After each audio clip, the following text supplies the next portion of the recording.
हाँ मेरे प्यारे मित्रों, आज का विषय है str फंक्शन। इस फंक्शन का यूज़ नंबर को convert the number into string, number को स्ट्रिंग में कन्वर्ट करता है। जैसे पाइथन प्रॉम्प्ट के अंदर 12.5 को लिखे तो ये 12.5 ही डिस्प्ले करेगा। फिर टाइप के अंदर अगर 12.5 को हम लिखते हैं तो इससे हमारे उस वैल्यू का क्लास का पता चलता है वो कौन से डाटा टाइप में है। तो वो है फ्लोट डाटा टाइप। str के अंदर फिर हम 12.5 लिखेंगे तो वो 12.5 ही डिस्प्ले करेगा। फिर इसके बाद आता है print function.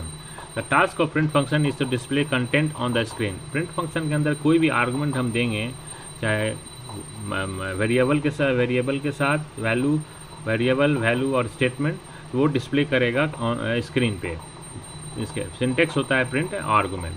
The argument of the print function can be a value of any data type such as in float a string. It can also be a value store in a variable. जो जितने भी value हैं वो variable के अंदर store होते हैं। Some example of print function are, जैसे प्रिंट के अंदर हम लिखे hello welcome to Python programming, ये क्या डिस्प्ले करेगा? Hello welcome to Python programming. फिर प्रिंट के अंदर 10,000 डिस्प्ले किए,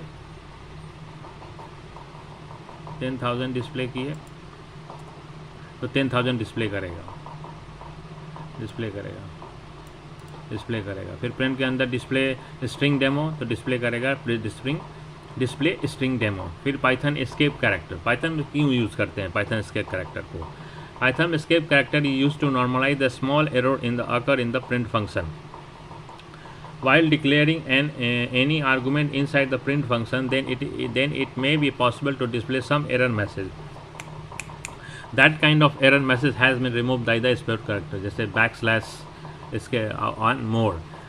अब यहाँ बहुत सारा एस्केप कैरेक्टर है विथ नेम के साथ। ये single quote, double quote, line feed हो गया, फॉर्म फीड हो गया, कैरेज रिटर्न हो गया, टैब हो गया, बैकस्लैश हो गया, बैक स्पेस हो गया। Print function with in argument के साथ, प्रिंट फंक्शन के साथ इन आर्गूमेंट को यूज़ करना। सिंपल प्रोग्राम जैसे समझिए इसको, एक प्रोग्राम है जिसके अंदर 3 प्रिंट फंक्शन यूज़ किया गया है। पहले प्रिंट में हेलो, दूसरे प्रिंट में वर्ल्ड है, तीसरे प्रिंट में गुड बाय है। अब ये तीनों जो प्रिंट फंक्शन जो है 3 डिफरेंट लाइन में डिस्प्ले करेगा अपना रिजल्ट। पहले हेलो करेगा, पहले वर्ल्ड, उसके बाद वर्ल्ड करेगा, तीसरा करेगा गुड बाय। अब तीनों को हम एक लाइन में लिखना चाहते हैं तो उसके लिए हम क्या करेंगे? उसके लिए हम यूज़ करेंगे इंड आर्गूमेंट। जैसे एग्जांपल के तौर पर देखिए, print hello end equal to single quote comma single quote open single quote close. फिर print world comma end argument use किए, और उसके बाद थर्ड वाले में प्रिंट गुड बाय। तो पहला वाला जो आर्गूमेंट इंड आर्गूमेंट है वो दूसरे वाले के लिए है, वर्ल्ड के लिए है, और दूसरे वाले में जो इंड आर्गूमेंट हम यूज़ कर रहे हैं वो तीसरे वाले के लिए है। तो आउटपुट इसका क्या आएगा? हेलो वर्ल्ड गुड बाय, ये आया।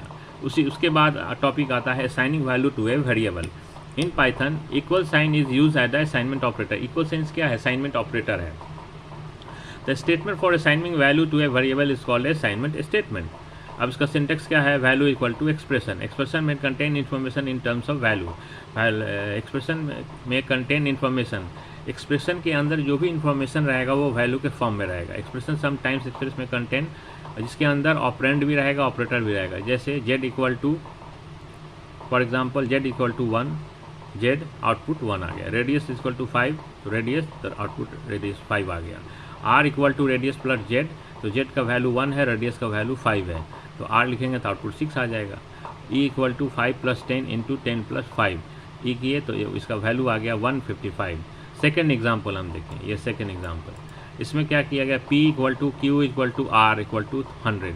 P Q R जो है वेरिएबल है और इसका वैल्यू, तीनों का वैल्यू जो है 100 है। अब सिर्फ हम P की कैपिटल P अगर लिखे इंटर करते हैं तो आउटपुट क्या आएगा? 100। फिर उसी तरह Q करते हैं कैपिटल Q तो आउटपुट 100, कैपिटल R करते हैं तो आउटपुट 100, क्योंकि तीनों का वैल्यू 100 ही है। अब आता है scope of a variable. Each variable has a scope. हर एक वेरिएबल का स्कोप होता है।